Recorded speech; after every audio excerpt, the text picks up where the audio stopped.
सदर और वज़ीर आज़म का मराकश कश्ती हादसे पर इजहार अफसोस। वज़ीर आज़म ने मुतल्लिका हुकाम से कश्ती हादसे की रिपोर्ट तलब कर ली है और कहा है इंसानी स्मगलिंग जैसे मकरू अमल में मुलव्विस अफराद के खिलाफ सख्त कार्रवाई होगी। इंसानी स्मगलिंग के खिलाफ भरपूर इकदाम कर रहे हैं। तर्जुमान दफ्तर खारजा ने कहा, कश्ती मराकश की बंदरगाह अलदाखला के करीब उल्टी, जिंदा बच जाने वाले अलदाखला के करीब कैंप में मौजूद हैं। हमारा सिफारत खाना मुकामी हुकाम के साथ राबते में है। सदर और वज़ीर आज़म का मराकश कश्ती हादसे पर इजहार अफसोस। पीटीआई का 9 मई और 26 नवंबर पर अलग अलग कमीशन, सियासी कैदियों की रिहाई का मुतालबा। हुकूमत के कमीशन बनाने के लिए 7 दिन का वक्त। तहरीक इंसाफ ने हुकूमत को तहरीरी मुतालबात पेश कर दिए हैं। हुकूमत और पीटीआई के दरमियान मुज़ाकरात का मामला तहरीक इंसाफ ने अपने मुतालबात हुकूमत के सामने रख दिए। स्पीकर सरदार अयाज सादिक की सहूलतकारी में हुकूमत और पीटीआई की मुज़ाकराती कमेटियों के दरमियान मुज़ाकरात का तीसरा दौर पार्लियामेंट हाउस में हुआ। रुकने कौमी असम्बली उमर अयूब ने बतौर अपोजिशन लीडर और पीटीआई मुज़ाकराती कमेटी के सरबराह के तौर पर चार्टर ऑफ डिमांड स्पीकर कौमी असम्बली के साथ शेयर किया। चार्टर ऑफ डिमांड के मुताबिक तहरीक इंसाफ ने हुकूमत से 9 मई और 26 नवंबर के वाक़यात पर 2 अलग अलग जुडिशल कमीशन बनाने का मुतालबा किया। पीटीआई ने मुतालबा किया है कि दोनों कमीशन चीफ जस्टिस या सुप्रीम कोर्ट के 3 हाजिर सर्विस जजेस पर मुश्तमिल होंगे। हुकूमत 7 रोज के अंदर कमीशन कायम करे। दोनों कमीशन की कार्रवाई आम लोगों और मीडिया के लिए ओपन रखी जाए। मुतालबात में मजीद कहा गया है कि 9 मई के मामले पर बनने वाला कमीशन तहकीकात करे कि बानी पीटीआई की गिरफ्तारी के हालात की कानूनी हैसियत क्या है।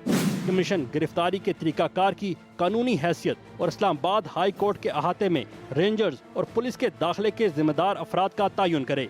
9 मई कमीशन बानी पीटीआई की गिरफ्तारी के बाद मुल्क भर में पेश आने वाले वाक़यात, खास तौर पर उन हालात की तहकीकात करे जिनमें अफराद के ग्रुप्स हसास मकामात तक पहुँचे। कमीशन हसास मकामात की CCTV रिकॉर्डिंग्स का जायजा ले। कमीशन अगर CCTV फुटेज दस्तियाब नहीं तो इसकी अदम दस्तियाबी की वजूहात का तयन करे।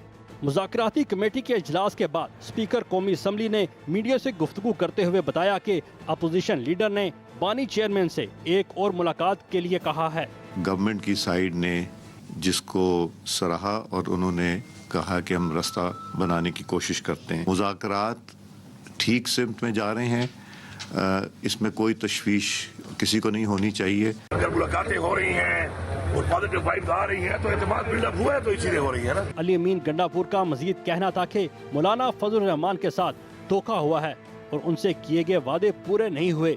साथी रिपोर्टर सामा इकबाल के साथ वकास अहमद, एक्सप्रेस न्यूज़, इस्लामाबाद। पीटीआई के बड़ों की आर्मी चीफ से मुलाकात। चेयरमैन पीटीआई और वज़ीर आला केपी ने तस्दीक कर दी। अडियाला जेल के बाहर मीडिया से गुफ्तगू में बैरिस्टर गोहर ने कहा, जो भी मुलाकात करता हूँ बानी की हिदायत पर करता हूँ। ज़राए ने कहा, बैरिस्टर गोहर को बताया गया कि सियासी मामलात पर बातचीत सियासतदानों से करें। बातचीत को सियाको सबाक से हट कर पेश किया गया।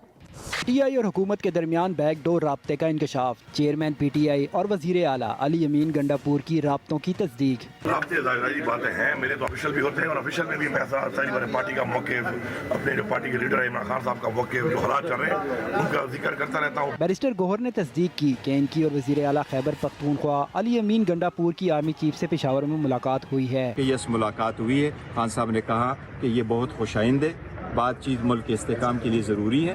खान साहब ने उनको ये भी कहा कि हमारे दरवाजे हमेशा बातचीत के लिए खुले थे, दूसरे लोगों के दरवाजे बंद थे। अगर बातचीत आगे बढ़ी तो इससे मुल्क में इस्तेहकाम आएगा। बैरिस्टर गोहर का मजीद कहना था, बानी पीटीआई ने इस मुलाकात को खुशाइंद और मुल्की इस्तेहकाम के लिए ज़रूरी करार दिया है। दूसरी जानिब सिक्योरिटी ज़राए के मुताबिक बैरिस्टर गोहर ने सियासी मामलात पर बात करने की कोशिश की। बैरिस्टर गोहर को बताया गया, सियासी मामलात पर बातचीत सियासतदानों से करें। बातचीत को सियाको सबाक से हटकर पेश किया गया। सिक्योरिटी मामलात पर बातचीत को सियासी रंग देने की कोशिश अफसोसनाक है। साथी रिपोर्टर नईम असगर के साथ Usama Iqbal, Express News, Islamabad. Welcome back. और अब बात करेंगे पीटीआई दौरे हुकूमत पे मुल्क की तबाही हुई। वज़ीर आला पंजाब कहती हैं, वज़ीर आज़म शहबाज शरीफ ने मुल्क को दिवालिया होने से बचाया। मरियम नवाज ने आसान प्रोग्राम फाइनेंस और आसान कारोबार कार्ड स्कीमों का इजरा कर दिया। 10 लाख से 3 करोड़ रुपए तक बिला सूद कर्ज دیا جائے گا۔ پی ٹی آئی دور حکومت میں ملک کی تباہی ہوئی، وزیر اعلیٰ پنجاب کہتی ہیں وزیر اعظم شہباز شریف نے ملک کو دیوالیہ ہونے سے بچایا۔ مریم نواز نے آسان کاروبار فائنانس اور آسان کاروبار کارڈ اسکیمز کا اجرا بھی کر دیا۔ علم و یقین کا قافلہ فیصل آباد پہنچ گیا۔ فیصل آباد ڈویژن کے طلباء کے لیے ہونہار اسکالرشپ پروگرام کا آغاز۔ وزیر اعلیٰ مریم نواز نے گورنمنٹ کالج یونیورسٹی فیصل آباد میں ہونہار اسکالرشپ اسکیم کے تحت ڈویژن کے 4,500 سے زائد طلباء و طالبات میں 20 کروڑ روپے سے زائد کی اسکالرشپ دینے کے عمل کا آغاز کر دیا۔ وزیر اعلیٰ پنجاب مریم نواز نے طلباء کو اسکالرشپ کے چیک تقسیم کیے۔ مریم نواز کی ہدایت پر طلباء کو پہلی بار لیڈی پولیس نے گارڈ آف آنر پیش کیا۔ تقریب سے خطاب کرتے ہوئے مریم نواز نے کہا پنجاب کی پہلی آرٹیفیشل انٹیلیجنس یونیورسٹی کی تعمیر کا جلد آغاز ہوگا۔ میں بھی گلا پھاڑ پھاڑ کے کہہ سکتی تھی یہ گورنر ہاؤس کو میں یونیورسٹی بنا دوں گی، آج تک بنی وہ یونیورسٹی۔ بڑی بڑی باتیں کرنا بہت آسان ہے کہ میں یہ کر دوں گا، میں وہ کر دوں گا، میں اس کو جیل میں ڈال دوں گا، میں وہ پھینک دوں گا، میں وہ توڑ دوں گا، میں وہ جلا دوں گا، لیکن دل و جان سے کسی کی خدمت کرنا، ملک کی خدمت کرنا، یہ کوئی آسان کام نہیں ہے۔ مریم نواز نے کہا جو بچے بہکاوے میں آ کر جیلوں میں پڑے ہیں میں ان کے لیے نہ صرف پریشان ہوں بلکہ ان کے لیے دعائیں بھی کرتی ہوں۔ میں چاہتی ہوں کہ آپ کہو تعلیم زندہ باد، آپ کہو ترقی زندہ باد، آپ کہو تعمیر زندہ باد، اور آپ کہو ڈاؤن ود انتشار، آپ کہو ڈاؤن ود گھیراؤ جلاؤ۔ مریم نواز نے کہا لیپ ٹاپ کی تعداد 40,000 سے بڑھا کر 1 لاکھ کر رہے ہیں۔ ساتھی رپورٹر ندیم چودھری کے ساتھ Muhammad Ilyas, Express News, Lahore. Welcome back. ضلع کرم میں سامان لے جانے والے قافلے پر حملہ، 1 اہلکار شہید اور 4 زخمی۔ جوابی کارروائی میں 6 دہشت گرد مارے گئے، 10 زخمی۔ ضلع انتظامیہ کے مطابق قافلے میں شامل 3 گاڑیوں کو نقصان پہنچا ہے۔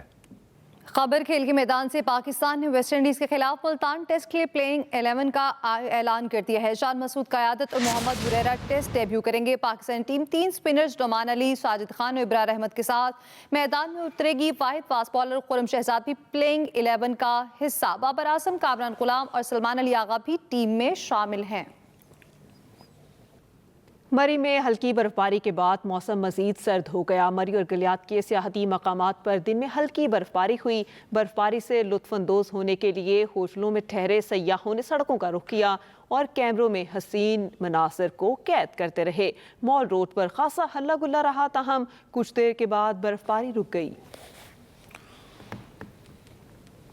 اسی کے ساتھ ہی نیوز اسٹوڈیو سے اب تک کے لیے اتنا ہی۔ مزید کسی بھی خبر کی تفصیل کے لیے آپ وزٹ کر سکتے ہیں express.tv۔ آپ ہمیں فیس بک اور ایکس پر فالو کر سکتے ہیں۔ تو باخبر رہیے اور دیکھتے رہیے ایکسپریس نیوز۔